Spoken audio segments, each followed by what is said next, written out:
Bonsoir à tous et bienvenue pour ce Club de l'écho tout nouveau, tout bio dans les PO. C'était le thème, vous l'avez vu, vous l'avez reçu au niveau de l'invitation. Une nouvelle rencontre dédiée à la place du bio dans nos assiettes et sur nos parcelles, à la place du bio dans un département qui caracole, on ne sait pas toujours, en tête de la production régionale, avec près de 20% de surface agricole utile cultivée en agriculture biologique.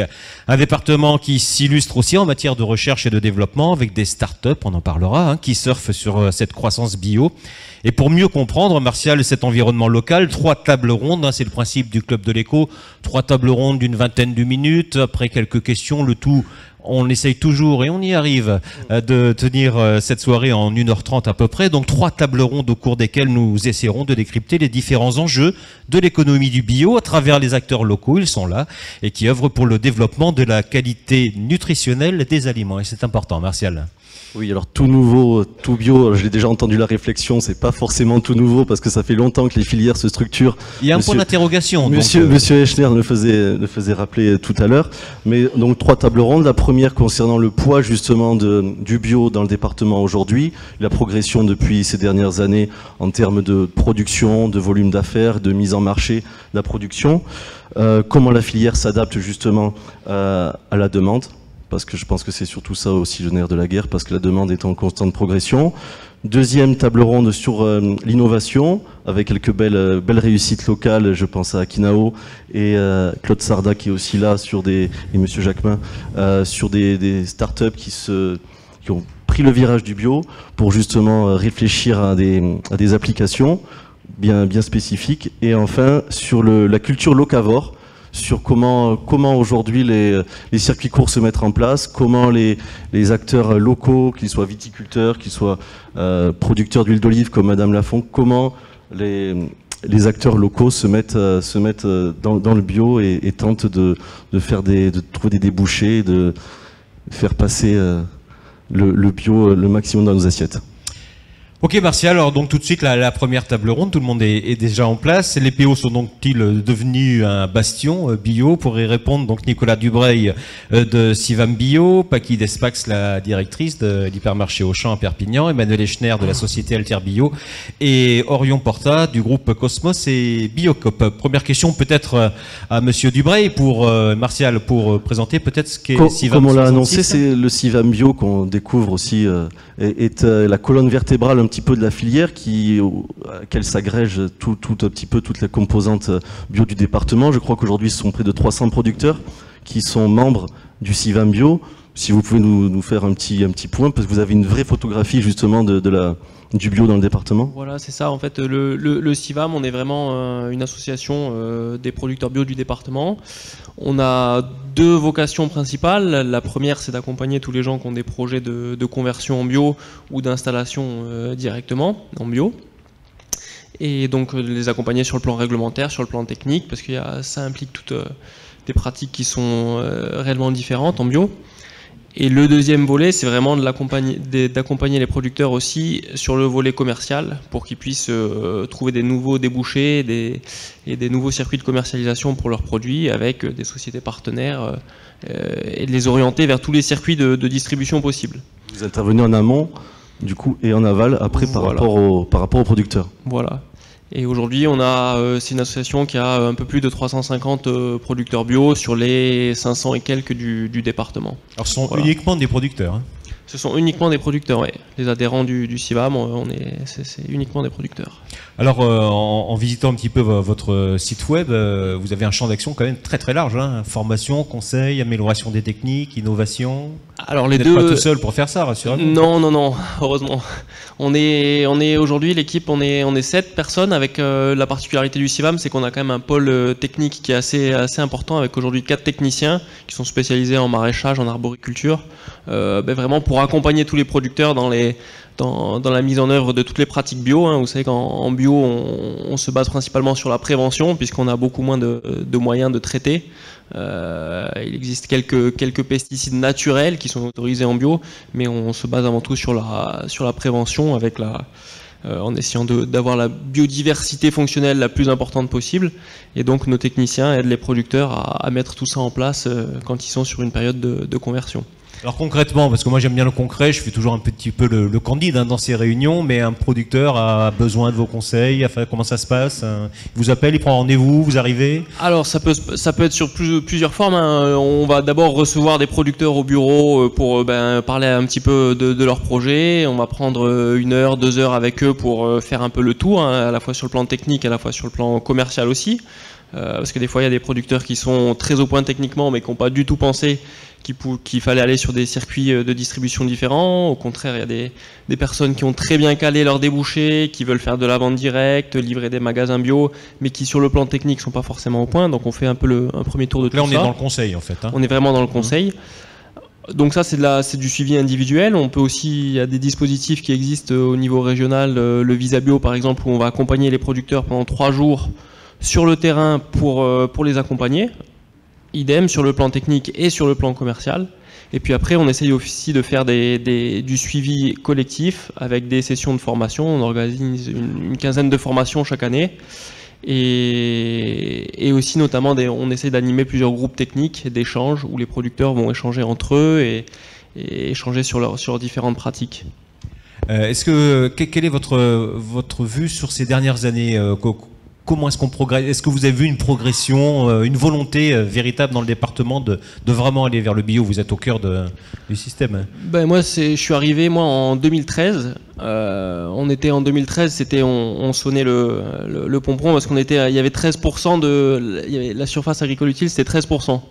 Et on était le premier département en bio de France en pourcentage de la surface utile. 2 ans après, on en est à 20%. Donc je pense que ça dit tout de l'évolution qu'il y a des surfaces. En 2 ans, je pense qu'on n'aurait jamais imaginé que la surface progresserait autant. Et on est toujours premier? On n'est plus premier en pourcentage de la surface parce qu'il y a d'autres départements qui se sont beaucoup développés aussi, mais je crois qu'on est dans les 4 ou 5 premiers, donc on est toujours dans le peloton de tête, on va dire. Au niveau de la région, c'est quand même l'un des premiers. Au niveau de la région, on est le premier en pourcentage de la surface, ouais. Alors juste un mot, peut-être pour terminer, avant de passer aux autres invités, bien sûr on se retournera vers vous. Au niveau du financement, je crois que vous avez une part d'autofinancement, beaucoup de subventions également des collectivités. On a des subventions des collectivités, hein, du conseil départemental en tête, de la région et aussi de la DRAF, et on essaye de développer le plus possible de l'autofinancement via des formations, via des prestations qu'on propose aux producteurs également, pour essayer d'être un petit peu plus indépendant, quoi, hein. Voilà. Juste avant de donner la parole à Monsieur Echner, sur les circuits de distribution, aujourd'hui, quels sont-ils? Sont des circuits courts, des circuits longs? Est-ce qu'il y a une progression justement? Est-ce qu'il y a un glissement Alors, j'ai pas vraiment d'idée sur les différents circuits de distribution, si ça progresse ou pas. Je sais que tous ces circuits-là sont en augmentation de manière vraiment importante, notamment dans les magasins bio, hein. Je pense que Orion en parlera encore mieux que moi. Mais je sais qu'on a eu, dans la région, j'ai des données sur Languedoc-Roussillon, je sais qu'il y a une surreprésentation de la vente directe par rapport au niveau national. Je crois qu'on est à... On est à 24% de vente directe sur le marché bio, alors qu'au niveau national, on serait plutôt autour de 15%. C'est lié au fait qu'il y ait beaucoup de stands de vente directe et aussi qu'on a un secteur viticole assez important avec des gens qui vendent directement au caveau. Voilà. Après, je ne pense pas qu'il y ait des grandes progressions entre les différents circuits de distribution. Donc les boutiques paysannes, par exemple, ou les réseaux de circuits courts entre producteurs et consommateurs sont importants dans le département. Sont assez importants, ça représente un quart. Voilà. Merci en tout cas Nicolas Dubreuil, on reviendra vers vous si dans le cours de la discussion. Martial, notre deuxième invité, il s'agit d'Emmanuel Echner de la société Alter Bio. Alors Monsieur Echner qui travaille, je pense, en étroite collaboration avec le CIVAM, vous êtes parce que vous êtes aussi producteur, je crois. Si vous pouvez nous expliquer juste Alter Bio en tant que metteur en affaires. Alors, on va dire metteur en marché plutôt. En marché. Voilà. Alter Bio est un acteur historique du développement de la bio en Languedoc-Roussillon, et puis au niveau national, et puis dans les PO, puisque depuis 1984, en fait, Jean-Pierre et Jean-Claude Matali, gérants d'Alter Bio, sont impliqués dans la construction de la filière. Donc c'est pour ça que je me suis permis cette petite allusion à tout nouveau, tout bio. Le bio est loin d'être nouveau et est une filière qui se bâtit depuis de nombreuses années.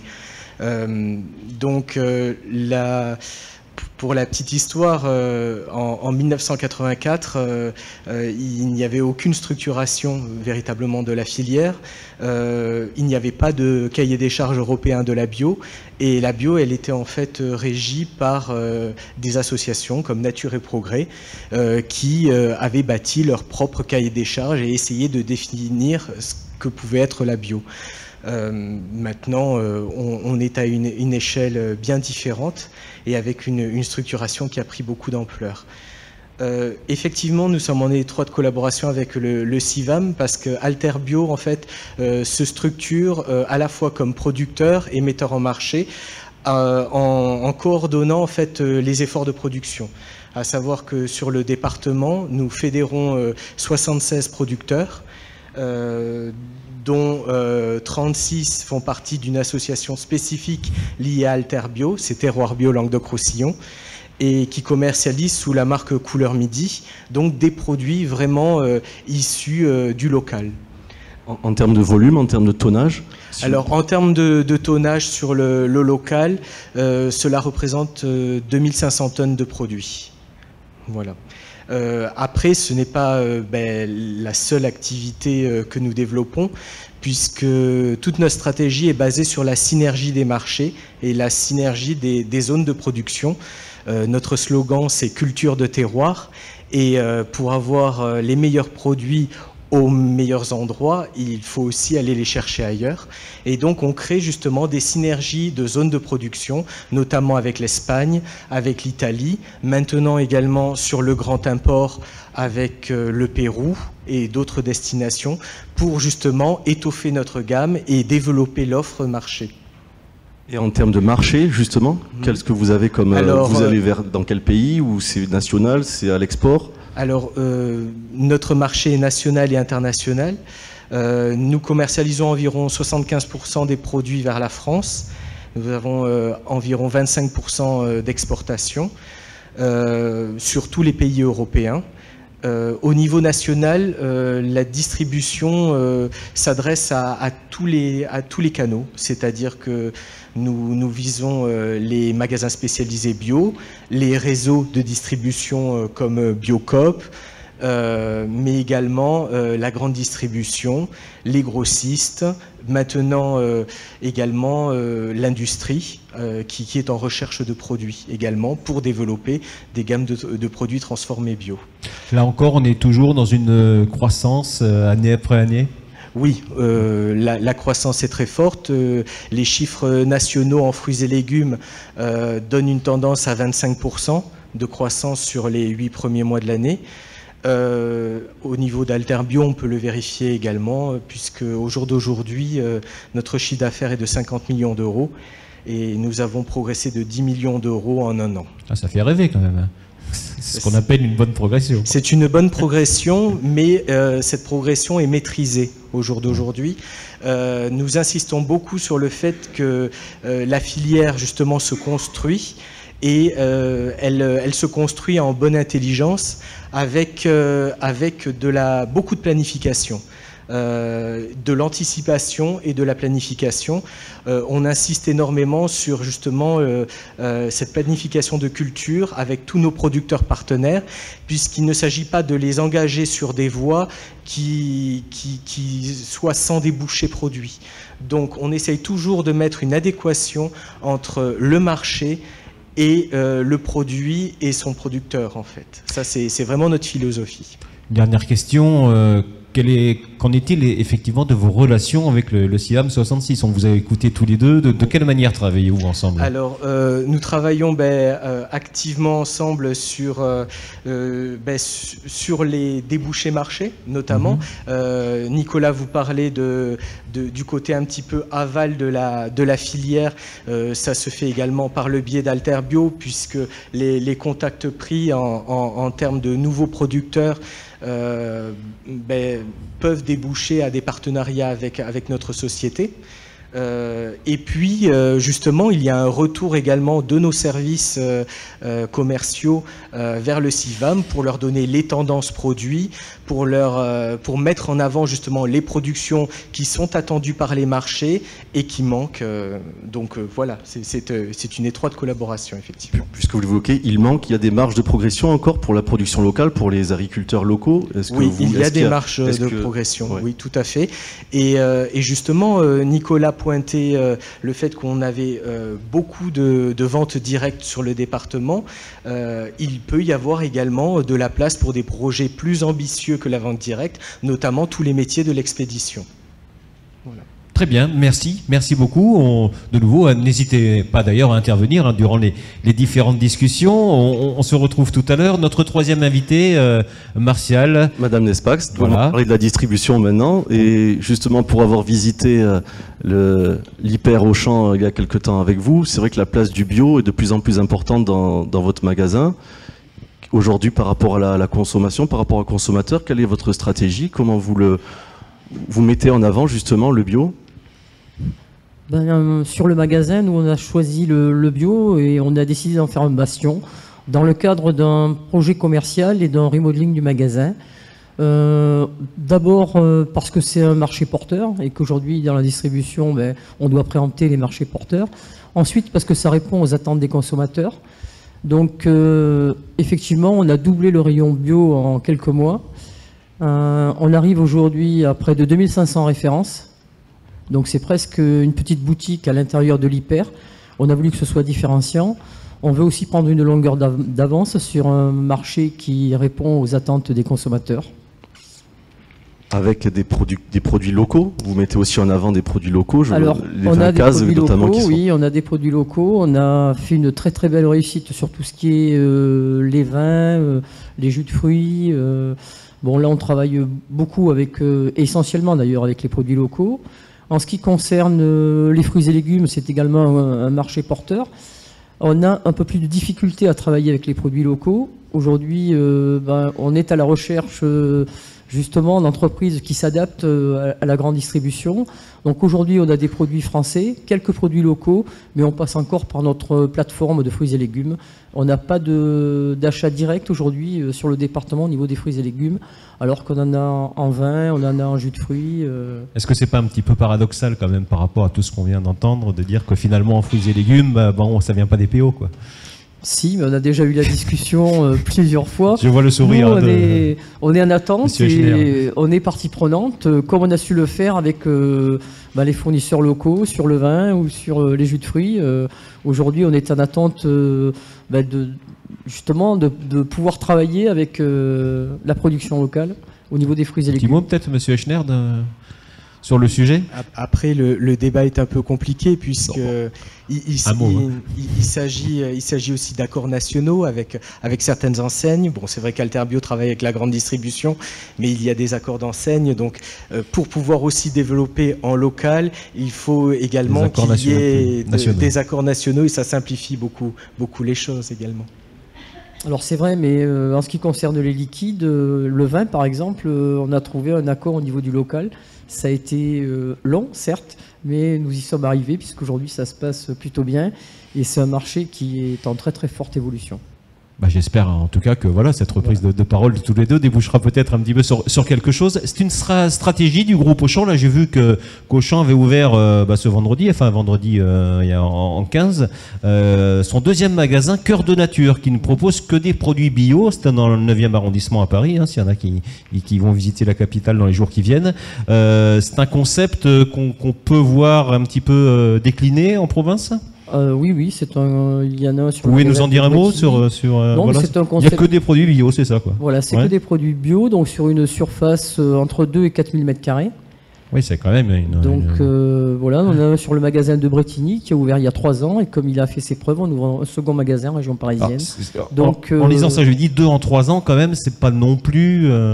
Non, parce qu'en parallèle, à l'intérieur des hyper, on a aussi. Il y a beaucoup de référencements. On a aussi voulu garder, nous, cette particularité qui répond aux attentes de nos clients chaque jour. Donc, mais on compte développer ce concept dans les mois et dans les années qui viennent. Alors vous, spécifiquement pour l'hypermarché d'Auchan à Perpignan, vous avez au fur et à mesure des années constaté une véritable attente des clients ou c'est finalement l'offre qui a fait la demande? Non, je pense qu'il y a une réelle attente des consommateurs sur les produits bio, les produits plus sains, les produits sans gluten. Non, ça nous amène d'ailleurs à aller chercher de nouvelles références, à augmenter les gammes, donc à augmenter nos mètres linéaires aussi pour proposer le maximum de produits. Et pour revenir au local, est-ce que vous avez des clients qui vous font remarquer justement, ah ouais, mais ça vient pas de chez nous? Oui, sûrement, bien sûr. Mais sur le magasin, on a quand même une très très large gamme de produits locaux. Exact. Ouais. Mais on pourrait avoir également, voilà, c'est surtout sur les fruits et légumes. Ben voilà, c'est ça, je voulais que... Voilà. On arrive à en avoir, mais c'est un petit peu compliqué. Ouais. Martial. Oh, ça fait la transition parfaite avec Monsieur Porta, puisque vous avez... comment vous voyez justement arriver cette concurrence de la grande distribution, vous qui êtes le réseau Biocoop qui est implanté aussi depuis un des pionniers dans la distribution de produits bio. C'est un nouvel acteur, c'est un nouveau concurrent. Ça prouve que justement le secteur est très dynamique. Oui, je crois que la grande distribution essaye depuis longtemps de prendre pied sur le marché du bio. Ils représentaient à l'époque une 50% du marché. Ils sont plutôt en récession autour de 43%. Et les magasins spécialisés, d'une manière générale, représentent à peu près 35% du marché. Donc clairement, la stratégie des enseignes de grande distribution, il y a Auchan, mais il y a aussi Carrefour, par exemple, ou d'autres enseignes, c'est de développer des magasins spécialisés, 100% bio, pour pouvoir atteindre une certaine clientèle qu'ils n'arrivent pas à atteindre dans les hyper et qui cherchent autre chose que juste trouver des produits bio. Ils cherchent un autre modèle aussi de consommation. Vous pouvez vous présenter donc rapidement, vous avez combien de magasins par exemple dans les PO? Alors dans les PO, il y a actuellement 7 Biocoop, bientôt 9. On est implanté dans les PO depuis les années 90. Un fort développement. Clairement, on pense qu'on a développé la demande en apportant l'offre. On a un très fort ancrage local. On est à plus de 20% de nos achats, nous vendons des produits dans nos magasins qui sont des produits locaux. Sur le rayon fruits et légumes, on va être au-delà de 30% sur l'année. Voilà. Et après, donc moi je représente la coopérative aussi au niveau national, puisque Biocoop est une coopérative de magasins, de producteurs, de salariés. Et donc on est le premier distributeur de produits bio en France, avec à peu près 17% du marché de l'alimentaire bio en France. Là on est sur des surfaces entre 100, 600, 700 mètres carrés? Non, la surface moyenne d'un magasin, c'est autour de 300 mètres carrés. Voilà. On va de 60, puisqu'il y a notamment un magasin à Bolker qui fait 60 mètres carrés, qui a intégré le réseau Biocoop il y a 2 ans, qui fonctionne très bien, mais qui aimerait bien s'agrandir un petit peu. Mais voilà, le concept Biocoop, c'est de 60 à 800, mais le magasin moyen, c'est 300 mètres carrés, et c'est autour d'1,5 million de chiffre d'affaires. Martial? Le chiffre d'affaires progresse? Oui. Constat. Chaque année, un peu plus, vous le ressentez vraiment dans les... Oui, alors en pourcentage, les pourcentages augmentent. On a fait l'année dernière une année autour de 10%, et cette année, au niveau national et aussi au niveau local, là on est sur une tendance à 25%, donc il y a une très forte accélération cette année. Portée aussi par le nombre d'ouvertures, on va ouvrir pas loin de 50 magasins cette année, pour passer autour de 430 magasins. Donc effectivement, une très forte progression. Biocoop existe depuis 30 ans. Biocoop est dans les PO depuis plus de 20 ans. Et quelque part, avec aussi une nouvelle génération dynamique qui fait qu'on développe beaucoup et on répond bien à l'attente des consommateurs, d'un commerce différent. Alors bon, le danger peut-être entre guillemets, c'est que tout devienne bio finalement, quoi, et que le consommateur. Non, mais je veux dire, bon, on voit fleurir effectivement, pas mal à la fois des rayons bio, des magasins bio. Enfin, moi, je me prends comme consommateur lambda. Je me dis, je vois tout devient bio. Comment faire la différence entre quelque part le vrai bio, le bio bon à moitié, puis celui qui est pas bio du tout, parce que bon, finalement, quel est le contrôle? C'est ce que demande. Je vous pose la question à vous, comme tout le monde. C'est pas bio. Non, mais c'est intéressant. En tout cas, que demain tout devienne bio, c'est clairement pas un danger. Non, c'est un danger le danger qu'on se fasse avoir, voilà, pas le danger de manger bio. Mais nous, en haut de notre charte, c'est bien le développement de la bio, et il y a des réflexions autour de dire d'ici 10 ans, 50% de l'alimentaire sera bio. Donc la seule chose, c'est que ça demande de mettre en adéquation la production qui va devoir aller derrière pour pas avoir besoin d'aller la chercher loin. Et quand vous parlez, on pense clairement que dans 10 ans, c'est déjà le cas un peu maintenant, il y aura 2 bio. Il y aura une bio, effectivement, plus business, industriel, plus lointaine, moins logique et moins écologique quelque part. Et moins vérifiable, peut-être. Oui, alors... Pour le consommateur, non? Alors, les notions de bio, pour l'instant, il n'y a pas de problématique à ce niveau-là. Les produits qui rentrent sur le marché français sont certifiés, ils sont bio. La question, elle va beaucoup plus loin, elle va dans la logique du bio et dans l'écologie, dans plein de choses, et dans le business et dans la construction de filières. Voilà, c'est des choses qui peuvent s'opposer demain pour qu'il y ait deux bio, une bio qui va chercher du prix sur un marché, et une bio, par exemple, comme la nôtre, on dit qu'on ne sera jamais les moins chers du marché, mais par contre, derrière, on défend des choses qu'on met en place sur le terrain. Martial, question pour terminer la table. Pour terminer, juste pour savoir un petit peu, quel est le nombre d'emplois liés aujourd'hui au bio dans le département? Je me retourne vers Monsieur Dubreuil. Est-ce que vous avez une idée sur un emploi direct ou indirect? Je crois qu'en moyenne, on dit qu'il y a à peu près, sur les exploitations, en tout cas moi, sur le côté amont de la filière, je crois qu'on dit qu'il y a en moyenne 2,5 personnes qui travaillent par exploitation. On a à peu près 560 exploitations, donc voilà, on est autour de 1700 personnes qui travaillent dans le bio sur le département. Dans la production. Dans la production. Si on ajoute la distribution, ça fait pas mal aussi. Hein. Ouais, oui. On est à peu près à 7 personnes en moyenne pour un magasin. Et à notre niveau, on représente... Pas à Volcker, hein? Non, ils sont malheureusement que 3 pour l'instant à Volcker, mais on dépasse les 70 salariés des magasins Biocoop sur le département. Donc ça fait aussi partie du modèle économique. Hein. C'est-à-dire qu'on cherche à développer du commerce avec du conseil, de l'accueil, de la relation. Donc forcément, derrière, les gens croisent d'autres gens dans les magasins. Pour compléter les propos de Nicolas concernant les exploitations bio également, il faut savoir que une exploitation bio en général est plus gourmande en main-d'œuvre qu'une exploitation conventionnelle. Donc le bio effectivement génère davantage d'emplois. Très bien, ça sera le mot de la fin de cette table ronde. Merci, je crois qu'on peut applaudir nos 4 intervenants. On essaye toujours, vous le savez, de respecter le timing, donc on aura bien continué à discuter avec vous. Je vais vous demander je vais demander au prochain groupe, entre guillemets, c'est Madame Levert, Monsieur Jacquemin, Monsieur Sarda de rejoindre les fauteuils devant. Voilà, un petit jeu de chaises musicales. Ça dégourdit les jambes, en plus c'est parfait. On va peut-être pas laisser un siège vide, ça, non, c'est bon pour nos amis de la régie. Vous nous dites si on met quelqu'un là. Bon, écoutez, on verra. Martial, deuxième table ronde, donc on se penche maintenant sur celles et ceux qui réfléchissent au bio de demain, aux solutions alimentaires ou agricoles qui intègrent ces valeurs du bio. On va commencer, honneur d'âme, avec Madame Levert pour nous parler d'Akinao, qui est l'une des... Si vous pouvez nous expliquer juste un petit peu comment est née cette start-up et aujourd'hui, dans quel registre vous vous situez? Il y a eu beaucoup de changements depuis la création. Si vous pouviez juste nous présenter Akinao. Oui, avec plaisir. Nous, on est un petit peu en marge de la production réellement, puisqu'Akinao, c'est une société qui est spécialisée dans la recherche et le développement de produits de biocontrôle qu'on pourrait appeler biopesticides. Donc, c'est des produits qui sont utilisés, qui seront utilisés à terme en fait en agriculture, et notamment la porte d'entrée, c'est l'agriculture biologique. Donc, on a un modèle économique un petit peu particulier. Il faut le concept de base pour aujourd'hui un biopesticide se développe et s'homologue comme un pesticide classique. Donc il faut avoir en tête qu'il faut à peu près 10 ans de recherche et développement et mettre sur la table une dizaine de millions d'euros pour arriver à l'homologation d'un produit. Donc globalement, c'est une société que j'ai créée il y a 6 ans, donc on n'en est pas encore là. Donc il faut trouver des solutions pour pouvoir alimenter la R&D en interne. Donc on est une société avec un modèle économique double où nous réalisons également de la prestation de services pour des industriels qui développent des produits à base de substances naturelles. Donc quelle que soit l'application, ça peut être de la cosmétique, de l'alimentaire ou du biocontrôle, et on leur réalise des analyses pour identifier la composition de leur préparation. Avec justement, aujourd'hui, quels sont les... Vous travaillez sur quel brevet? Parce que vous êtes aussi en train, il y a aussi la part brevet qui est importante, de dépôt de brevet. Vous dirigez vers quoi aujourd'hui? Parce qu'il y a des pesticides, mais pas que. Les brevets ne sont pas uniquement sur les biopesticides, donc on arrive au terme de 6 ans de R&D.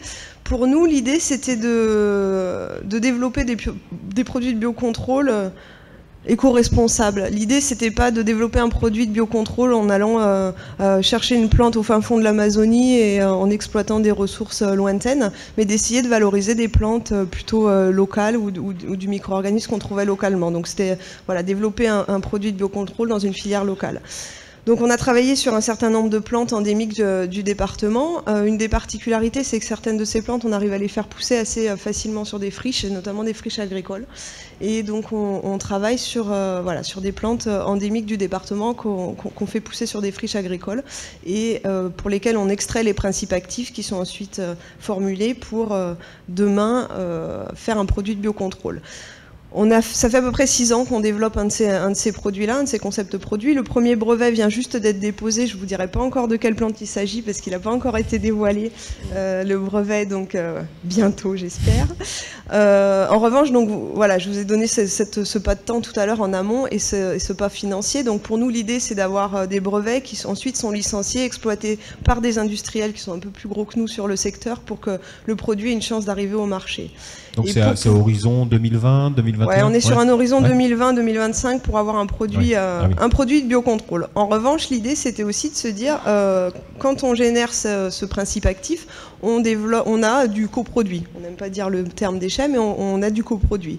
Et ce coproduit-là, on a développé un nouveau paillage, qui est un paillage innovant. Donc le paillage, c'est ce qu'on va mettre au pied des cultures ou des jardins ou dans les jardins, les potagers particuliers ou sur d'autres types de cultures, et qui est un paillage qui permet donc d'empêcher le développement des mauvaises herbes, de garder bien l'eau sous les pieds, etc.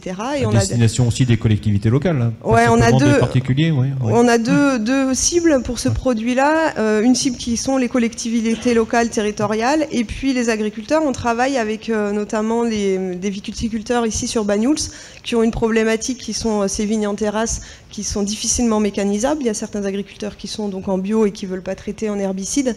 Et donc, c'est une solution alternative assez intéressante pour limiter le développement des mauvaises herbes.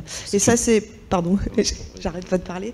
Et ça, c'est un produit à mise sur le marché plus rapide avec des contraintes réglementaires qui sont un peu moindres et donc qu'on espère mettre sur le marché d'ici 1 an à peu près. Ça vous valorisez en fait les bonnes pratiques pour l'agriculture biologique. C'est l'idée. Et d'apporter des produits innovants et nouveaux sur le marché, pas qu'en produits phyto classiques, je dirais.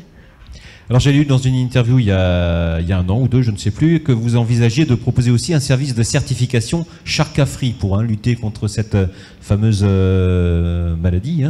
Charca, vous pouvez en dire un mot d'ailleurs? Ouais, la Charca, donc c'est une maladie. La Charca, c'est un virus en fait qui se développe et notamment sur ici, enfin pas qu'ici, mais qui est très problématique dans le département, qui se développe sur les pêches et les nectarines essentiellement et qui font des gros dégâts au niveau des exploitations. Donc on a réfléchi en fait à offrir une nouvelle offre de service qui permettrait de détecter la Charca de façon très précoce.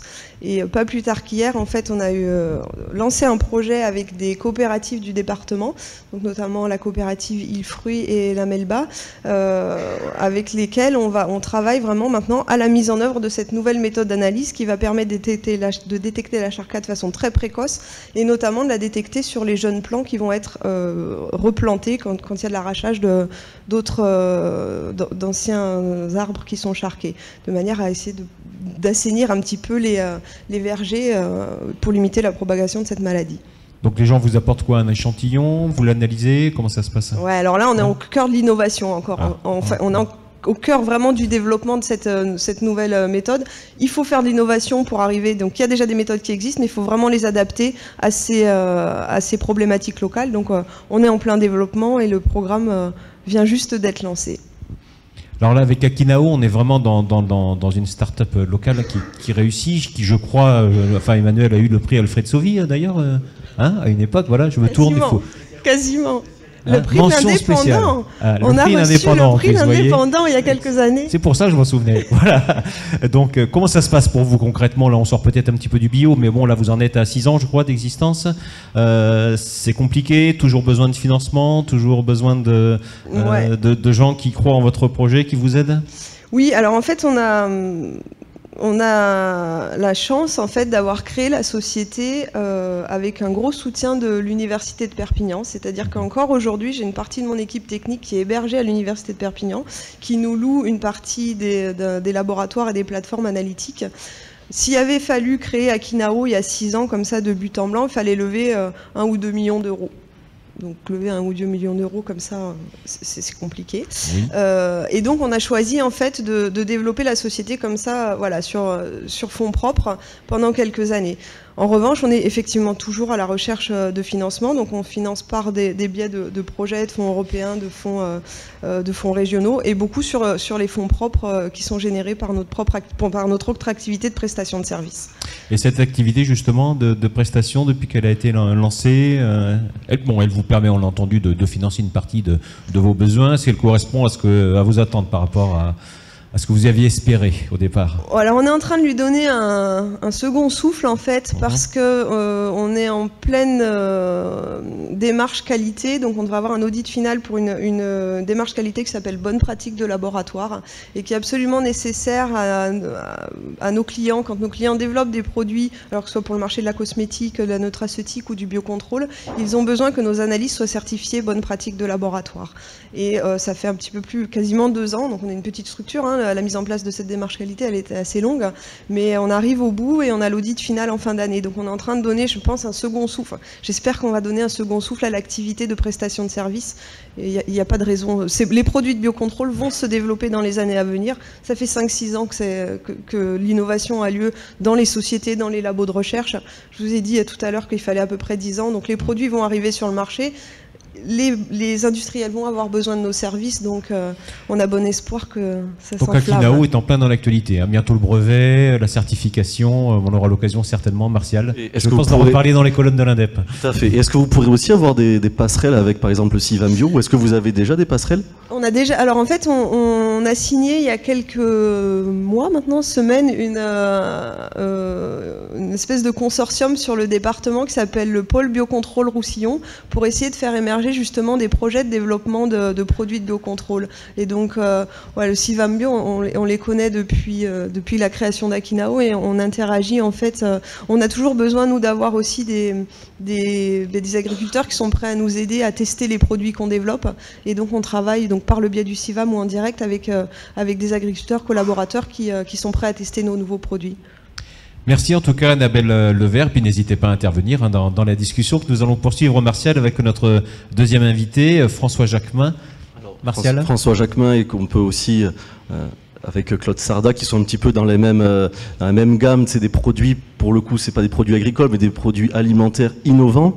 Donc c'est une start-up qu'on a aussi rencontrée il y a très peu de temps. On s'est connu il y a peu de temps avec un produit qui est la figue de Barbarie bio, qui aujourd'hui rentre dans les supermarchés, dans la grande distribution bio d'ailleurs, je crois, qui est présente dans 400, je crois, vous m'aviez dit à l'époque, 400 magasins, je crois, en France. Qu'est-ce que c'est?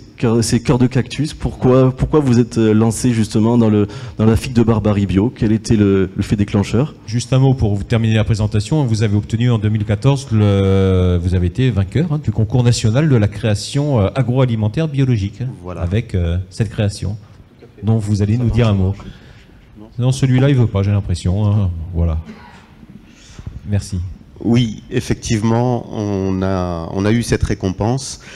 Mais pour répondre à la question pourquoi la figue de Barbarie, l'idée du départ, c'était donc nous, moi-même et mon associé, donc Laurent Donnet, on travaillait déjà sur des produits issus de la figue de Barbarie, du cactus, hein, l'opuntia, et notamment la poudre de nopal, qui est un complément alimentaire, et l'huile de pépins de figue de Barbarie, qui est une huile cosmétique. Et on s'est étonné, ou on s'est intéressé aux fruits. Un fruit qui est consommé couramment sur les marchés du Maghreb, ou même ici dans la région, hein. C'est un fruit méditerranéen en fait. Et on s'est aperçu que ce fruit avait des propriétés santé qui étaient intéressantes parce qu'elles étaient complémentaires aux autres propriétés santé qu'on pouvait trouver dans les fruits habituels. Hein, c'est une forme d'antioxydant, notamment la bétalaïne, et qui va à la fois agir sur l'intestin, qui va agir aussi sur le cerveau, sur l'encéphale, et il nous paraissait très complémentaire avec ce qu'on peut trouver dans la grenade, dans la myrtille, etc. Et diurétique aussi. Hein. Et qui a aussi des propriétés diurétiques. Voilà. Hein, et on a notre idée... Anti-rétention d'eau, quoi. Voilà. Hein, notre idée, c'était de ne pas développer encore un complément alimentaire, etc., mais d'aller sur le produit santé, un produit alimentaire santé. Parce qu'on trouve que la tendance actuelle, et qu'on doit développer aussi cette tendance, le soin, disons la protection de la santé par la nourriture. Hein, voilà, ça c'est un peu la genèse de notre projet. Et en plus, il s'est avéré que ce produit-là, disons la figue de Barbarie, avait des intérêts écologiques, il nous semble, nous, certains, pour la région. Hein, c'est un produit qui naturellement, c'est une plante qui naturellement pousse de façon sauvage dans la région, donc qui est adaptée. Sur lequel on peut exploiter à la fois le fruit, la peau du fruit, le pépin, la feuille, voilà. Et on a bâti tout un projet pour pour exploiter la totalité de cette plante-là. Est-ce que donc vous avez une filière de production locale à ce niveau-là? Pour l'instant, on n'a pas encore une filière de production locale parce qu'il faut le temps de la construire, mais on est en train de faire les études nécessaires. Hein, donc pour vérifier, là aussi, hein, entre le moment de dire on va faire et le moment de réaliser, il y a toute une phase de recherche, hein, d'essai de plantation, de vérifier comment elle va se comporter sur les différents types de sols, les différents... donc vous avez des producteurs qui ont planté, qui font des essais? On a des producteurs qui font des essais aujourd'hui. D'accord, et ça donne... ce produit. Et aujourd'hui, on a des résultats extrêmement encourageants par rapport à ça. Donc pour l'instant, vous fournissez ailleurs en fait? Alors pour l'instant, on se fournit ailleurs. On a des partenariats avec des producteurs, que ce soit sur la Tunisie ou sur la Sicile. D'accord, Martial. Il vous a fallu combien de temps pour développer ces produits en termes de recherche-développement? Ça a été... Alors, c'est un produit assez compliqué. Nous, on a commencé à y travailler en 2010 à peu près, et on a commencé à mettre sur le marché en 2014-2015. Hein, voilà, sachant que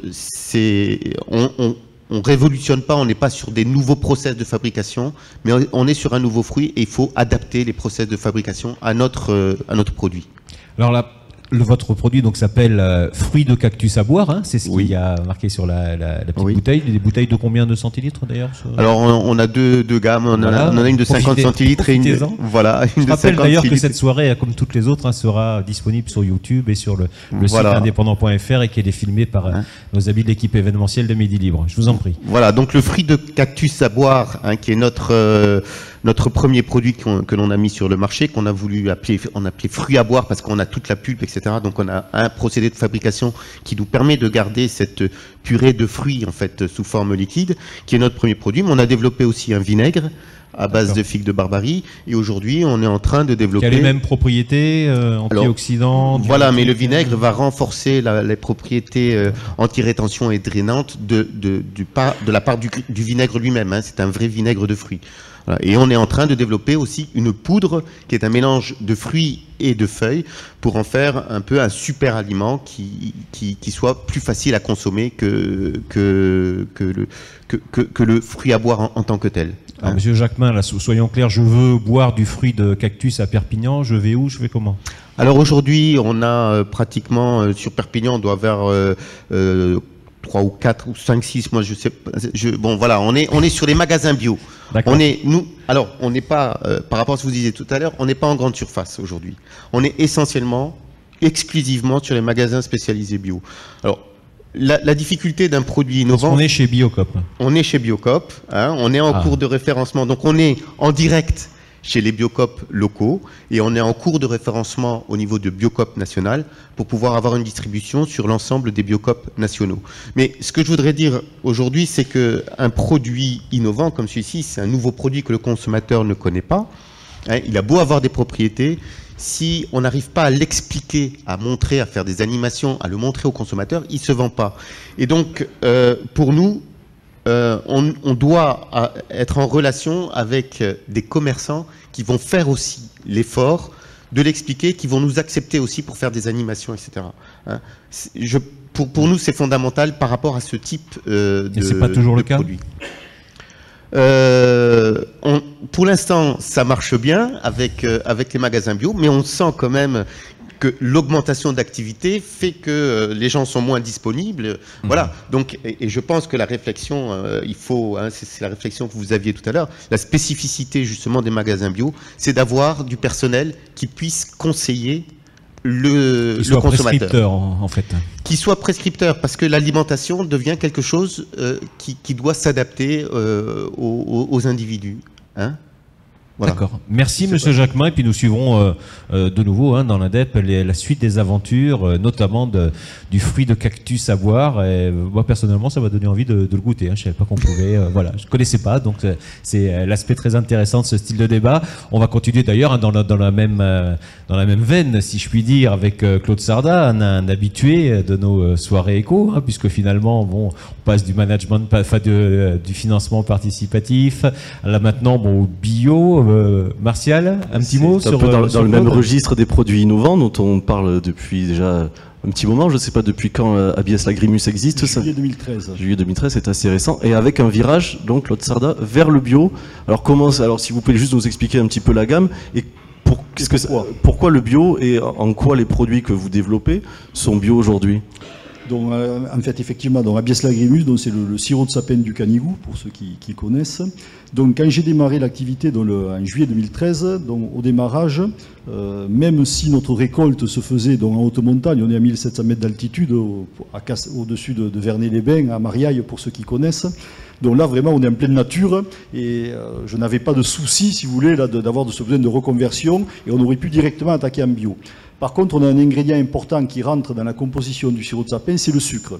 Et au démarrage, comme je ne savais pas où j'allais, le sucre bio coûtant 2 fois plus cher que le sucre conventionnel, et comme on a démarré, nous aussi, ma foi, je suis à la fois commercial et gestionnaire, je ne savais pas trop où j'allais avec ce sirop de sapin, que personne n'attendait en fait.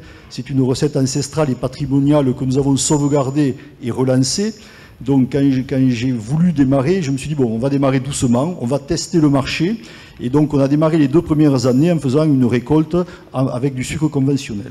Et puis j'ai vu que maintenant on est rentré dans à peu près, on travaille avec 250 pharmacies tout au long de l'année. On doit avoir aujourd'hui sur la France et l'export à peu près 400 points de vente différents, que ce soit des magasins, des épiceries fines, quelques grandes surfaces. Donc voilà, donc là c'était le bon moment l'année dernière de passer au bio parce qu'effectivement, je connais bien Emmanuel, on a fait une opération ensemble commerciale sur Perpignan à la gare TGV pour ceux qui s'en souviennent.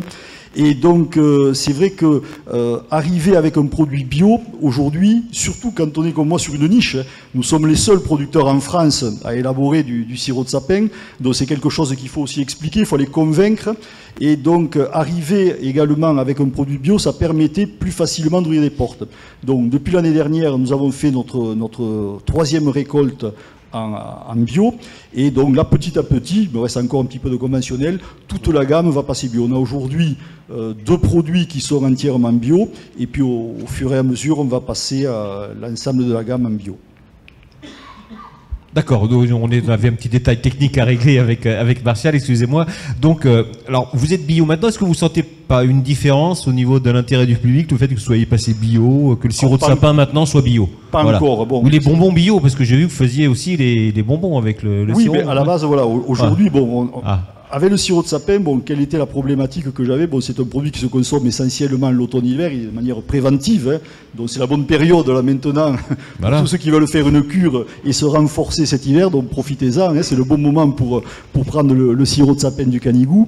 Mais effectivement, donc passé l'automne et l'hiver, je me suis dit au printemps et à l'été, peut-être tu auras beaucoup de temps libre. Donc effectivement, d'entrée, j'ai voulu élargir la gamme. Et à côté de ce marché de santé, bien-être, pharmacie, d'entrée, j'ai voulu développer une gamme destinée à l'alimentaire et plutôt à la gastronomie, à la haute gastronomie. Donc on a créé, pour ceux qui connaissent, une crème balsamique de sapin qui aujourd'hui fonctionne très bien. L'année dernière, j'ai lancé une gamme qui s'appelait les perles florales, qui a été soutenue par le financement participatif, donc qui est effectivement ce que j'appelle du caviar végétal, voilà, à base de plantes locales. Est-ce qu'il est bio, ce caviar végétal? Alors, il n'est pas bio parce qu'un des ingrédients, l'alginate, voilà, dans la fine pellicule qu'on utilise, n'est pas labellisé bio. Mais sinon, le thym, le romarin et le sapin que nous avons récolté sur le massif du Canigou, eux, étaient bio. Donc on a bien compris d'ailleurs que pour la composition d'un produit, quel qu'il soit, il suffit qu'il y en ait un qui ne soit pas bio pour que... Il n'y a pas de certification. Hein, tout à fait, voilà, tout à fait, on hoche la tête, on touche un point important peut-être pour bien encore mieux comprendre ce qui est bio ou pas bio. Donc là, le caviar, il restera quoi qu'il arrive. Il restera conventionnel. Très bon, mais il reste très bon, conventionnel. Bon, il se développe aussi. Alors, il se développe aussi beaucoup en restauration. Et là, c'est vrai que chez les traiteurs, là, je travaille avec l'un des plus importants traiteurs de Paris aujourd'hui, et qui effectivement, bon, ils sont peut-être un peu moins sensibles aux produits bio, mais ils recherchent des produits de qualité et sur des produits innovants et différents en termes de goût et de saveur qu'on pouvait leur proposer jusqu'à maintenant. Alors, Martial, dans l'introduction, et moi, me renseigner un petit peu sur le sujet, il y a un terme qui revient souvent, que je ne connaissais pas, je dois le dire, c'est locavore. Alors, qu'est-ce que ça veut dire, locavore? Alors, locavore, c'est pas moi qui l'emploie. Non, mais comme c'est sur votre site, je vous signale. Voilà, d'accord. Alors, je suppose, peut-être la nôtre qui aura une meilleure réponse. C'est la consommation locale. Voilà, c'est essayer de trouver autour de soi. D'accord. On parlait tout à l'heure, effectivement, c'est une discussion qu'on avait avec Annabelle. Bon, le bio, c'est bien, mais quand il vient de la proximité du local, c'est encore mieux. Quand on va chercher des produits bio aujourd'hui, peut-être au Pérou, en Amérique du Sud, ou plus lointainement, bon, il y a sûrement d'autres choses derrière. Alors, quand on peut, effectivement, si on peut aujourd'hui développer une filière et développer davantage sur un plan économique, je pense qu'il vaut mieux essayer de regarder des produits bio autour de soi et de proximité. Et le locavore, c'est celui qui regarde aussi que le produit vienne de la proximité, du territoire. D'accord. Ok, bah c'est noté. On en reparlera d'ailleurs. C'est parfait, c'est le thème notamment le thème de notre dernière table ronde, qu'on va évoquer sur la culture locavore qui est en plein essor aujourd'hui et qui est intrinsèquement liée au bio. Merci en tout cas. Claude, un dernier mot peut-être? Oui, un dernier mot, parce que bon, je ne connaissais pas Fleur de Cactus, mais il a parlé de vinaigre, donc c'est quelque chose d'important, parce que moi aussi... Vous faites du vinaigre. Voilà, on vient de lancer... Non, mais on parlait d'innovation. Là, le thème, je crois, de la table ronde, c'était l'innovation, et c'est quelque chose qui me tient à cœur. C'est vrai qu'on est parti de ce sirop de sapin, qui est un produit ancestral, patrimonial, aujourd'hui, qu'on a réussi à sauvegarder, mais moi, dans mon projet, dans le projet de l'entreprise, aujourd'hui, c'est l'innovation. C'est d'essayer de développer une gamme de produits innovants sur des niches, quelquefois, hein, mais qui permettent comme ça de se démarquer. Et donc, j'ai lancé donc, les 2 premiers sirops de sapin au monde. Donc ça, c'est quand même une fierté. Et ils vont passer bio, puisque la deuxième... Est-ce qu'il y a d'autres sirops de sapin, compris le... Non, il n'y en a pas d'autres. On est les seuls. Ah, vous êtes les seuls? On est les seuls. Oui, oui. Vous les avez lancés, mais c'est toujours les seuls. Pardon? Je dis, vous avez lancé les 2 premiers sirops de sapin, mais c'est toujours les seuls. Personne n'a repris l'idée. Non, alors sirop de sapin, j'ai un partenaire qui fait comme moi la même chose côté espagnol, mais il n'a pas voulu aller sur la partie vinaigre, donc j'y suis allé tout seul. Et donc on a développé ces vinaigres de sapin. Et là, une innovation qui va je démarre un partenariat avec Supagro Montpellier. Là, je vais avoir 4 étudiants qui démarrent là, à la mi-octobre.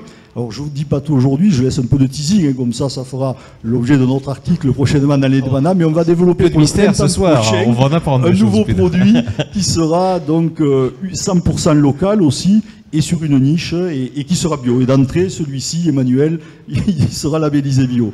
On retrouve d'ailleurs un peu ce que disait Annabelle, excusez-moi, je vous appelle par votre prénom, Annabelle tout à l'heure, un peu le partenariat avec, bon là c'était avec vous, c'est avec cette école de Montpellier, voilà, Supagro, vous c'est avec l'UPVD.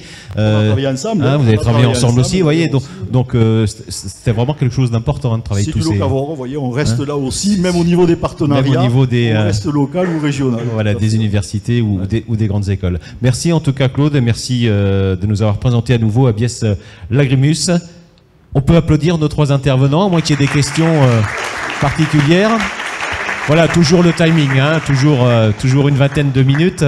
Martial, on va, à moins que M. Pujol soit là, est-ce que notre ami M. Pujol, le directeur de la Chambre d'agriculture, vice-président, pardon, de la Chambre d'agriculture est parmi nous. Je ne sais pas, là, on a le dos tourné, c'est pas simple. Alors, on va continuer, on va continuer, Martial, avec donc notre troisième table ronde et on va retrouver, voilà. Les locavores, justement. Voilà. Et notamment des chantres des locavores qui discutent. Installez-vous. Voilà. Le petit jeu de chaises musicales.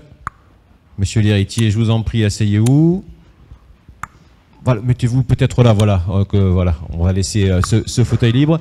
Martial, donc ce dernier thème, on reste sur les locavores. Le bio va-t-il révolutionner notre consommation avec donc des invités que tu nous présentes? On va commencer avec Madame Lafont, qui justement, alors qui est productrice d'huile d'olive bio et qui est aussi présidente du réseau Eau Délices Paysans, qui justement, par rapport à la culture locavore, qui s'inscrit pleinement dans cette démarche-là. Si vous pouviez juste nous expliquer comment est né ce réseau. Je ne sais qu'il n'est pas 100% bio, mais qu'il est de plus en plus bio. Voilà, depuis quand existe ce réseau?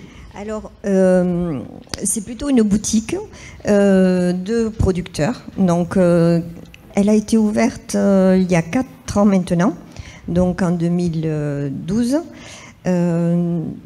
Ça s'est ouvert, disons, sur un petit groupe de producteurs, donc des collègues producteurs, et sur la réflexion d'ouvrir un espace dédié aux consommateurs et en pensant justement à cette production locale. Et donc, bien sûr, c'est une boutique de producteurs, ce sont les producteurs qui font les permanences et ces producteurs sont du département uniquement. Voilà. Donc c'est vraiment au plus près du consommateur et du... Voilà, tout à fait. Vous êtes dans les circuits courts? Oui, alors ces circuits courts, c'est même plus que ça, c'est de la vente directe. Vente directe. Oui. Chose que, alors justement, puisque c'est ce que défend bec et ongle Monsieur l'héritier, justement avec Slow Food, qui est le président local de Slow Food France, qui justement défend et est un chantre des locavores et de la gastronomie responsable. C'est ce genre d'initiative que vous prenez, qu'il faut développer dans le département? Un petit mot d'abord sur Slow Food, qu'est-ce qui se cache derrière C'est une espèce d'ONG pour qu'on ait une meilleure alimentation dans le monde. En fait, ça recouvre un slogan qui est bon, propre et juste. C'est-à-dire que, pour changer l'agriculture et l'alimentation, il faut que ce soit bon, sinon ça ne marche pas. Ouais. Propre, c'est-à-dire qu'il y a toutes les préoccupations qui sont prises en charge par le bio, mais il n'y a pas que le bio. Il y a la biodynamie, il y a des gens qui travaillent sous des formes naturelles. Il faut penser à l'agriculture qui est sur toute la planète, il n'y a pas partout des écocertes. Et puis juste, c'est une question aussi de prix, de rémunération, de dignité des gens qui travaillent. Par exemple, si on voulait faire une campagne, on essaierait de repérer les produits bio, mais qui sont produits dans des fermes du sud de l'Espagne, où on a des travailleurs qui ne sont pas déclarés et qui travaillent dans des conditions indignes. Donc tout ça, ça veut dire qu'il y a un système alimentaire et agricole à changer. Et notre système est mauvais, parce qu'il y a 1 milliard d'obèses ou de diabétiques, et à côté de ça, il y a 1 milliard de personnes qui vivent dans la malnutrition. Donc on ne peut pas dire le système est bon, améliorons-le, il faut dire qu'il est mauvais. Voilà. Alors localement, nous on est très proche de la boutique paysanne, on est très proche des AMAP aussi. On pense, alors les AMAP qui sont très souvent bio, la boutique paysanne, on a même un partenariat dans lequel nous, ce qu'on apporte, c'est simplement l'idée de dire aux gens, c'est bien d'aller à la boutique paysanne. Voilà, c'est une association 1901, donc on n'a pas d'état d'âme à les soutenir, on ne fait pas de quelque chose de commercial. Voilà, bon après, moi ce que je dirais, locavore, acheter local, c'est important, acheter bio, c'est important. L'autre jour, il y avait un cancérologue assez connu pour ce qu'il raconte sur la nutrition. On lui a posé la question, est-ce qu'il vaut mieux de la viande bio pas locale ou de la viande locale? Alors, à condition que ce soit la viande qui soit dans des élevages responsables, eh bien, il a répondu franchement, la viande locale. Et on trouve de la viande locale et de la viande bio dans leur boutique. Ce que je voulais juste dire, c'est que je pense qu'il faut changer les comportements d'abord à l'école. Et il ne faut pas non plus parler que du bio, parce que finalement, comme le disait monsieur tout à l'heure, quand tout sera bio, tout le monde aura la conscience tranquille, se dira ben ça va. Alors qu'en fait, il y a beaucoup de problèmes. Par exemple, les habitudes de consommer du sucre en excès. J'ai fait une intervention dans 2 cours moyens vendredi dernier, en faisant goûter un jus d'abricot bio local et du coca chéri. Et en fait, en préparant ça, je me suis aperçu que tous les sodas et toutes les boissons qui font 1 litre ou 1 litre et demi, la quantité de sucre est indiquée en 100 millilitres et 250 millilitres. Et aujourd'hui, les enfants, ils ne savent plus passer du millilitre au centilitre, du litre au litre. En fait, ça veut dire qu'il faut multiplier par 10 pour savoir combien de graines de sucre il y a dans la bouteille. Donc, moi, ce que je propose, c'est que la culture alimentaire devienne une matière scolaire. Voilà. Ceci étant, bien entendu, on parlera du bio. Hein. On en reparlera avec M. Dubreuil, justement, sur la restauration collective. Mais avant, Mme Lafont, justement, la part du bio parmi les producteurs que vous avez, ou parmi la demande, est-ce qu'elle est en augmentation aussi? Est-ce que ça fait partie des enjeux? Justement, depuis la création de la boutique, elle est en constante hausse, puisque nous sommes 27 producteurs à l'heure actuelle, et parmi ces 27 producteurs, il y en a 12 qui sont en bio. Voilà. Donc la production bio se met en place petit à petit, et on élargit notre gamme par rapport justement à cette demande de clientèle. Donc vous êtes présente, hein, je crois qu'il y a un roulement, hein, comment ça se passe exactement? Voilà. Chaque producteur doit un certain nombre d'heures? La boutique adhère à un réseau, donc il y a le réseau des boutiques paysannes. La boutique, elle est, je ne sais pas si on l'a dit, à Saint-Eugénie, hein, on l'a dit? À Saint-Eugénie, c'est la boutique aux délices paysans, voilà, au Soleil. Et donc on adhère à un réseau qui est le réseau des boutiques paysannes avec une charte bien spécifique, et pour que ce soit considéré comme de la vente directe, ce sont les producteurs qui font les permanences. Donc constamment, le consommateur, quand il vient chez nous, il a en face de lui un producteur qui peut, il peut répondre à toutes les questions qu'il se pose.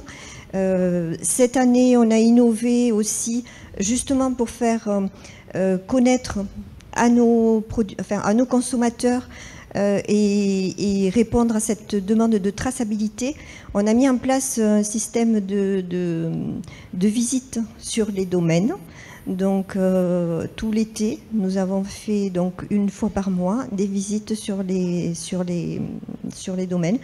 Et, les domaines qui sont partie prenante de la boutique. Hein. Voilà, qui sont les 27. Voilà, on fait visiter nos propriétés, nos exploitations.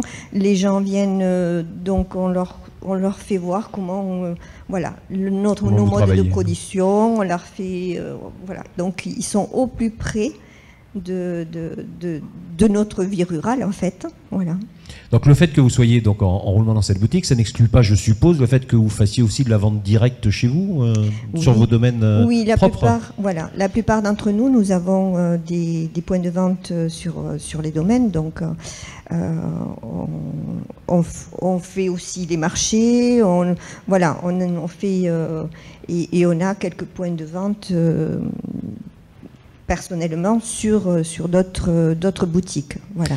Parce que vous aussi, vous avez constaté la même question, parce que je crois que ça fait quand même un certain nombre d'années que vous produisez bio. Moi, je suis installée depuis 98 et je produis bio depuis 2009. Voilà. Donc, est-ce que vous aussi, vous avez constaté un regain, un intérêt de plus en plus important, croissant du consommateur ? Ne serait-ce que sur votre chiffre d'affaires, par exemple, pour parler crûment, quoi. Alors, sur la demande, hein, c'est vraiment une demande de plus en plus importante du consommateur. Et on le voit quand on vient à la boutique, ou ne serait-ce quand on me voit sur un marché, ou quand ils viennent, bon, souvent ils demandent si on est en bio ou pas. Et dans les boutiques, bien sûr, ils demandent à ce que ce soit... identifié, donc c'est souvent identifié, bien sûr, dans les points de vente. Merci, Madame Lafont. Monsieur l'héritier, donc Slow Food intervient comment finalement? J'ai pas, franchement, tout compris sur... Non, je n'ai pas dit que c'était pas clair. Non, mais vous avez raison. Hein, dites-moi, voilà. Parfois, on nous prend pour un syndicat de soutien des producteurs, souvent comme une association de consommateurs, voire un mouvement altermondialiste. Oui, donc la question se justifie. En fait, on est un peu tout ça. On est un peu tout ça. Voilà. Et ce serait long. Hein. Là, il faut quand même être un peu tranchant. Voilà, mais disons que la priorité, c'est de sensibiliser le consommateur à une alimentation différente, mais ce faisant, de le faire avec les producteurs. Par exemple, dans le conseil d'administration de l'association locale, il y a un producteur de viande, un producteur de vin, un producteur de figues de Barbarie. Donc, c'est une implication. Et les producteurs s'aperçoivent qu'en fait, ce public, il existe. On organise un petit marché où une bonne partie des producteurs viennent au mois de mars, qui s'appelle le Petit Marché Slow Food à Château-Roussillon. C'est un marché où il y a 1 millier de personnes qui viennent et une trentaine de producteurs. Et chaque fois, les producteurs nous disent « mais ce n'est pas les consommateurs qu'on est habitué à voir sur les marchés ». Parce qu'ils posent plein de questions. Au début, ça m'agaçait, mais finalement, c'est quand même bien de savoir des gens qui posent des questions. Donc on est cette espèce d'interface entre des producteurs qui veulent à la fois valoriser et faire des productions plus vertueuses et les consommateurs responsables qui sont malgré tout pas assez nombreux. Pas assez nombreux, même si dans le département, visiblement, on est quand même plutôt pas trop mal placé au niveau à la fois région et au niveau France. Oui, mais bon, moi j'ai un ami qui fait des figues bio. Le jour où on arrivera à absorber toutes les figues bio qu'il produit, il faudra qu'on aura des indigestions. Il y a le vin bio également. Hein. Enfin, je ne sais pas ce que dira Lionel. On allait justement demander.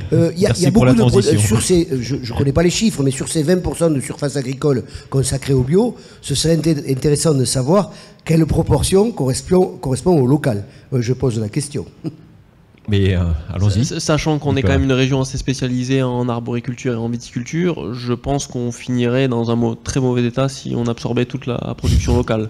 Voilà. Je ne veux pas m'avancer là-dessus, mais je pense que ça serait compliqué. En fait, au niveau de la viticulture, en tout cas, je pense qu'on aurait un problème. Mais on est dans une région qui a eu la malchance. Avec modération, s'il vous plaît. Il faudrait la figue de Barbarie alors pour éviter. Je crois qu'on est dans une région qui a eu la malchance d'avoir longtemps de la chance. C'est-à-dire qu'on était la région des primeurs, on apportait les premières cerises, on apportait tout un tas de choses sur la table du président de la République. Et puis à Paris, on attendait nos produits avec impatience. C'était les primeurs du Roussillon. Et cette spécialisation, elle a eu des conséquences catastrophiques à 2 niveaux. D'abord, quand l'Espagne, le Portugal et l'Italie sont arrivés, les produits sont arrivés. Évidemment, les produits de Sicile ou d'Andalousie, ils arrivent avant. Et ensuite, on avait une agriculture spécialisée pour que des trains partent. Quand j'étais gosse, dans le Larousse, à la rubrique Perpignan au nom propre, il y avait écrit « Plus grande gare frigorifique d'Europe ». Alors ça, c'est pas vraiment une spécialisation pour faire du local. Hein. Bon, elle n'existe plus, je sais pas ce qu'il y a maintenant, c'est derrière la gare. Mais si vous regardez un dictionnaire des années 50, eh bien, vous trouverez à Perpignan, sur ces 2 ou 3 petites lignes, « Plus grande gare frigorifique d'Europe ». Donc notre chance est devenue un peu notre malchance. Et donc on a du mérite, malgré tout, de relever le flambeau du bio. Merci Jean, on revient vers vous tout à l'heure. Vous parliez de la viticulture, Lionel. Avec Lionel Lavaille, un producteur. Alors justement, Lionel, depuis quand vous êtes passé alors chez Caz? Depuis quand vous êtes passé en bio et comment aujourd'hui, quelle est la stratégie par rapport au bio? Bon, alors merci d'abord de m'avoir invité. Je pense que c'est important de donner une note positive, de répondre aux questions qui ont été soulevées sur le bio, en l'occurrence sur la viticulture. Tout d'abord, pourquoi passer en bio quand on est viticulteur? Je pense que c'est le fondement de cette méthode-là va nous amener à des implications derrière commerciales et économiques. D'abord, je pense qu'on a été dans le Roussillon des grands chimistes. En tout cas, moi, je suis issu d'une famille de vignerons, la 5e ou la 6e, et je suis tombé dans les années 70-80. Donc, je suis tombé au pire moment de la chimie. Donc j'ai vécu la chimie en tant que gamin quand j'allais avec mon père sur le tracteur, parce que les protections n'étaient pas ce qu'elles étaient. Et c'est vrai que la viticulture et l'agriculture globalement, elle a un peu dérapé. Et nous, on s'en est rendu compte, en tout cas à Rivesaltes chez Caz, dans les années 90, pour démarrer sur la totalité du domaine, c'est-à-dire plus de 200 hectares, donc c'est assez significatif, à être totalement en bio et en biodynamie à partir de 1997. Donc l'année prochaine, on fêtera les 20 ans de certification bio et biodynamie. Donc aujourd'hui, en tant que viticulteur, mais aussi en tant que père, quand je vais dans les vignes avec mes enfants, je peux vous dire que je suis beaucoup plus serein. Je revois des animaux que je ne voyais plus, je revois des plantes en bonne santé. On s'est rendu compte dans les années 90 que nos terres devenaient impropres à toute culture. On avait tellement souillé nos sols que nos plantes étaient en danger. Et in fine, la qualité de nos produits, parce que ce qui fait le succès commercial de nos produits dans le Roussillon ou ailleurs, c'est quand même intrinsèquement la qualité. Évidemment, le rapport qualité-prix, mais le rapport qualité-prix dans le Roussillon sur le bio, je crois que ça a été dit ce soir, on l'a. Donc c'est la qualité intrinsèque qui vient a fortiori de la plante et du sol qu'on a essayé de réparer les erreurs qu'on avait commises précédemment. Consommer sain. C'était ça, le plus sainement possible. C'était déjà donné, quand on est paysan, c'est déjà donné à ses enfants une terre, c'est-à-dire un outil de travail qui soient dignes de ce nom et qui permettent de perdurer et de faire prospérer une aventure familiale, parce que la viticulture ou l'agriculture, ça reste des aventures familiales. Donc de pérenniser un outil, de le développer, d'employer du monde, on l'a dit, la bio et la biodynamie, ça génère des emplois. Aujourd'hui, chez CAS, bon, on a d'autres activités que la viticulture, on a aussi la restauration, on parle de locavore et on parle d'aliments bio. On a aussi un restaurant qui doit être une figure de proue pour la production locale bio. Je suis content que même ça ait suscité des bonnes idées à l'aéroport de Perpignan lors d'un déjeuner chez nous. Mais le restaurant, la production de vin et la commercialisation de bio, ça a généré 70 emplois aujourd'hui chez CAS, quand nous étions une dizaine il y a 20 ans. Donc ça crée de l'emploi aussi. La table d'Aimé, hein, le restaurant. La table d'Aimé, exactement. Voilà. Alors, vous parlez de biodynamie. Alors, j'ai lu que c'était un concept qui a été créé par un philosophe allemand. Ouais. Les philosophes se mettent à la... Ah, il y a un petit côté philosophique, mais ce soir on philosophe un peu, de toute façon. 1924 quand même. Hein, ouais, c'est Steiner qui a inventé les grands principes de la biodynamie, qu'on applique. Alors aujourd'hui, sur 220 hectares, c'est compliqué.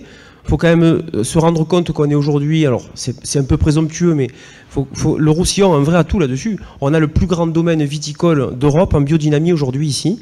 Chez CAS à Rivesaltes, on a 220 hectares d'un seul tenant en biodynamie.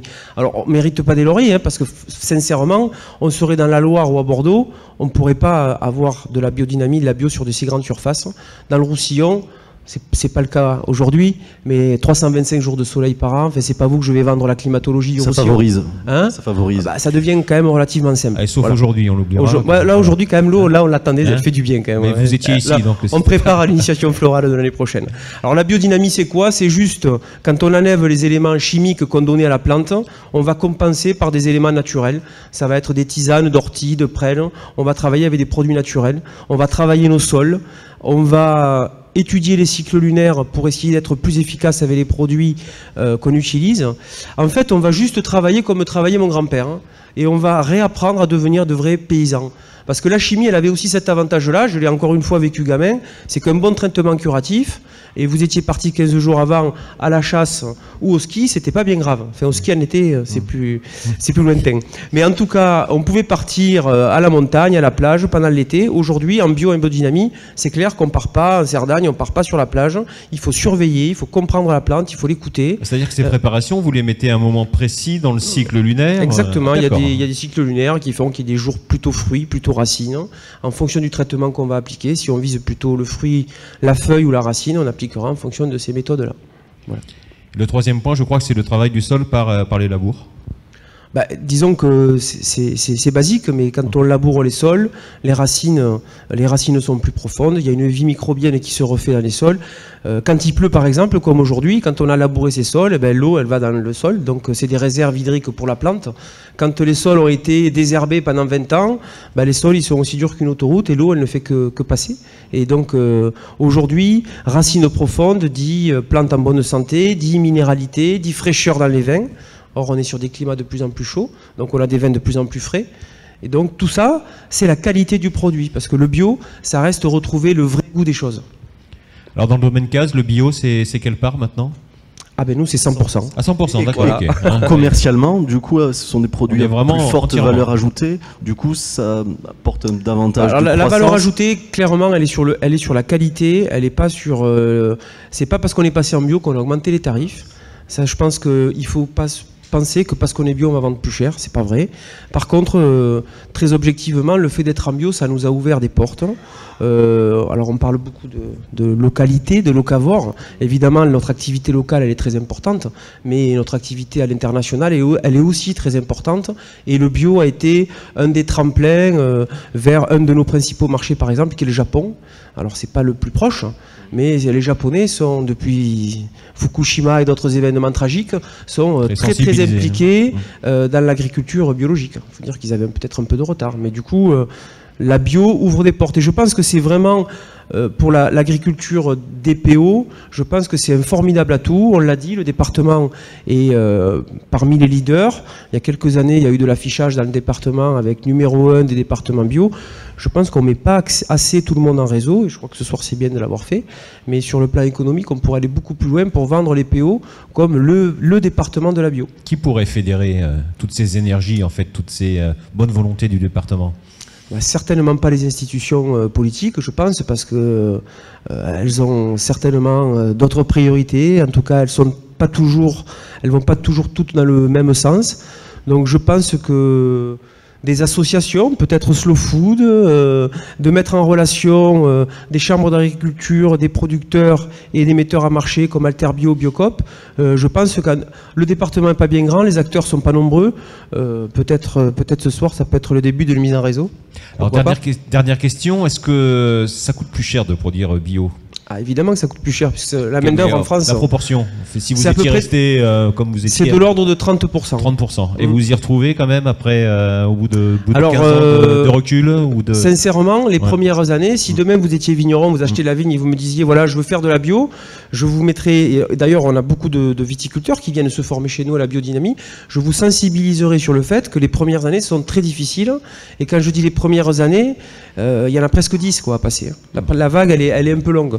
Pourquoi ? Parce que d'abord, quand on va arrêter la chimie, on va passer en bio, la plante, elle va pas trop comprendre ce qu'il y arrive, donc elle va produire moins, pas forcément mieux. Et puis vous allez y porter beaucoup plus d'attention, donc ça va être très compliqué. Il faut être un grand domaine comme CAS pour pouvoir... Non, il faut avoir les reins solides, il faut avoir de vraies convictions, être sûr qu'on va dans le bon sens. Et puis, à terme, économiquement, on récupère tout simplement aujourd'hui la baisse des rendements, vous l'avez plus quand vous êtes en culture chimique. Je viens de donner l'exemple de l'irrigation tout à l'heure, de l'eau qui pénètre les sols. La bio, aujourd'hui, elle est moins sensible aux événements climatiques. Et donc, il y a des années où la bio produit autant, voire plus, que l'agriculture conventionnelle. Donc si c'est à refaire, vous le refaites les yeux fermés. Sans hésiter. Sans hésiter. Merci en tout cas Lionel Lavaille pour cet éclairage très intéressant sur la viticulture bio. On va peut-être terminer, Martial, avec le sujet que Jean l'Héritier a évoqué. Nos petites bouches. Exactement. Sur la restauration, fait partie des enjeux de la bio aujourd'hui, c'est manger sainement et dès le plus jeune âge. Et c'est pour ça que Monsieur Dubreuil est là justement pour nous expliquer un petit peu quelles sont les initiatives locales pour développer la restauration bio dans les cantines scolaires. Oui, je crois qu'on l'a dit ce soir, le taux de pénétration de la bio chez les particuliers, il est quand même assez important. Et jusqu'à très peu, le bio en restauration scolaire, ça restait très très marginal. Ça commence à se développer pas mal ces dernières années. Alors nous, au CIVAM, on essaye d'accompagner plusieurs restaurants scolaires indépendants sur des projets un petit peu pilotes, où on va accompagner les chefs cuisiniers, les gestionnaires, les responsables de l'établissement à essayer de relocaliser un peu leur approvisionnement et de travailler en direct avec des producteurs. Ce qui se passe en ce moment, finalement, dans les enfin, j'avais pas dit, moi, on disait cantine à l'époque, ça se dit toujours. Moi, je suis un enfant de la cantine. Est-ce que dans les cantines du département, quelle est la part, la proportion Est-ce qu'on a vraiment une action qui est importante? Alors, c'est assez compliqué d'avoir des chiffres, des chiffres fiables, et ça va vraiment être très très différent d'un établissement à l'autre. Déjà, il faut bien différencier les cantines qui vont être en gestion indépendante, donc seulement sur l'établissement, et les cantines qui vont être dépendantes d'une cuisine centrale, une grosse cuisine centrale. Dans les grosses cuisines centrales, il y a une part de bio qui est assez importante. Par contre, c'est pas forcément des produits locaux. Ça va plutôt être peut-être sur des produits d'épicerie, du type pâtes, riz, des choses qui sont assez simples à faire. Il y a quand même des gros efforts qui sont faits, mais je pense qu'il y a vraiment aussi des progrès à faire au niveau des producteurs pour se structurer, pour répondre à cette demande, qui est encore un petit peu pas assez, on va dire, stable dans le temps. Ça reste trop ponctuel. Pour des questions de budget pour des questions de budget, pour des questions ça va être des choses qu'on va introduire assez ponctuellement. Ils vont devoir faire un repas bio tous les 15 jours ou des choses comme ça, ou tous les mois. Et donc on n'est pas dans la régularité, au contraire des consommateurs qui vont consommer bio vraiment très régulièrement. Alors ce qui est amusant, c'est que souvent les consommateurs quand même sont aussi parents d'élèves, et il y a moins de demandes de ce côté-là pour les enfants. Alors je suis pas en contact directement avec des parents d'élèves, mais je crois pas que énormément de parents d'élèves poussent. J'en connais quelques-uns, mais c'est pas un ressenti qu'on a. Ils poussent pas encore assez au niveau des établissements. Après, je pense qu'il y a aussi une réelle volonté politique à avoir là-dessus de la part des mairies et pour les. J'allais vous demander justement, les collectivités jouent-elles le jeu? Est-ce qu'elles font appel à vous pour essayer de Elle joue le jeu en essayant d'inciter les établissements à introduire du bio, mais pas les inciter financièrement. Et c'est là aussi que le bas blesse, on va dire. Ok, merci Nicolas Dubreuil, donc Sivam 66. Est-ce que quelqu'un a quelque chose à ajouter, Madame Lafont, Monsieur l'héritier, Monsieur Levaille? Je veux bien. Lionel est mon ancien étudiant, donc il a dit tout à l'heure il faut être positif. Donc je paraissais un petit peu le petit mouton noir, mais moi je pense qu'il faut continuer à dire que ça ne va pas. Les politiques, au-delà des désaccords locaux, du syncrétisme local, il y a le fait que les politiques n'ont pas assez de détermination, ne le considèrent pas comme une priorité. Il y a eu un gros projet au Conseil général il y a quelques années. J'avais été consulté comme tout un tas de gens. Il faut rappeler que les lycées, c'est les régions, les collèges, c'est le département, et les écoles, c'est les communes.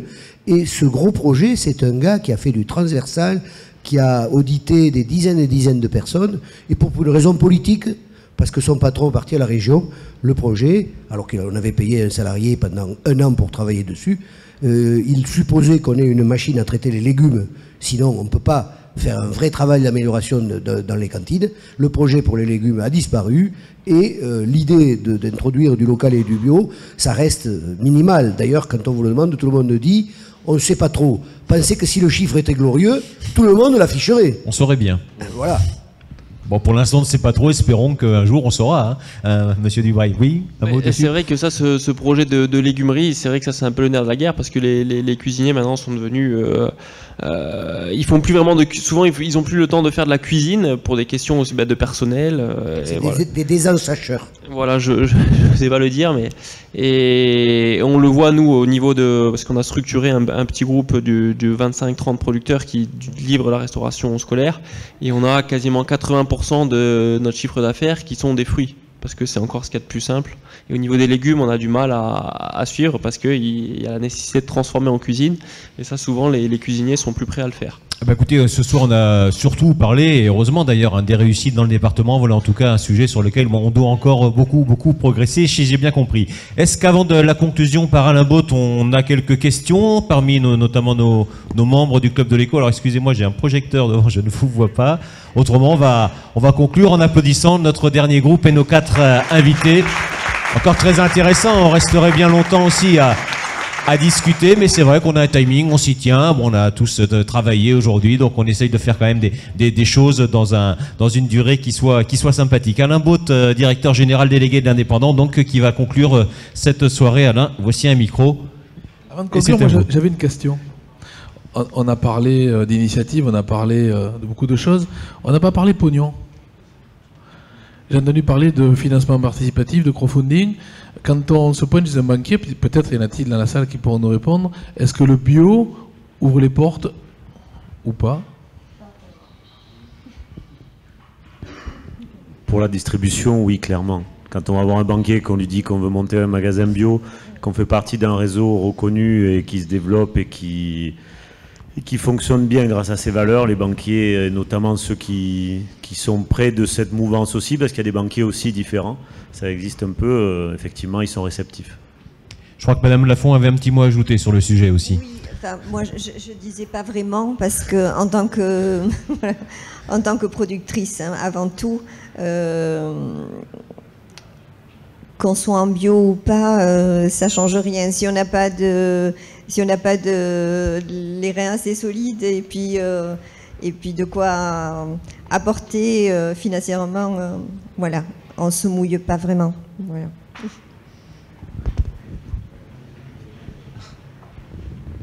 Monsieur Jacquemin. Oui, en tant que projet innovant, moi je voudrais surtout remercier la BPI, parce que c'est quand même la seule banque qui participe par rapport à nos fonds propres, qui nous permet de consolider les fonds propres. Et personnellement, si on n'avait pas eu la BPI, on n'aurait pas pu faire ce projet, quoi. Voilà, BPI qui était parmi nous d'ailleurs lors de notre dernier débat sur le financement participatif. Alain. Bien, écoutez, ce n'est que plaisir que d'avoir assisté à ce débat, le premier pour moi. Mais je me doutais bien que, comme ça a été dit, c'est Pyrénées-Orientales. Il y a du caractère, il y a des gens qui entreprennent, il y a des idées nouvelles, il y a des produits nouveaux. C'est toujours sympa que de voir aussi comment on s'adapte à ce climat qui qui bouscule beaucoup de choses et vous êtes mieux placés que nous pour en parler. Ventre affamé n'ayant pas d'oreille, merci à nos messieurs loyaux. Merci à toutes et tous, merci aux membres du Club de l'Écho et à tous ceux qui ont préparé cette soirée, sans oublier les techniciens.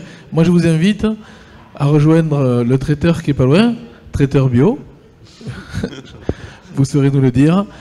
Bonne soirée à tout le monde et vous êtes ici chez vous, nous a dit le patron, le directeur de l'aéroport. Bonne soirée, merci. Merci.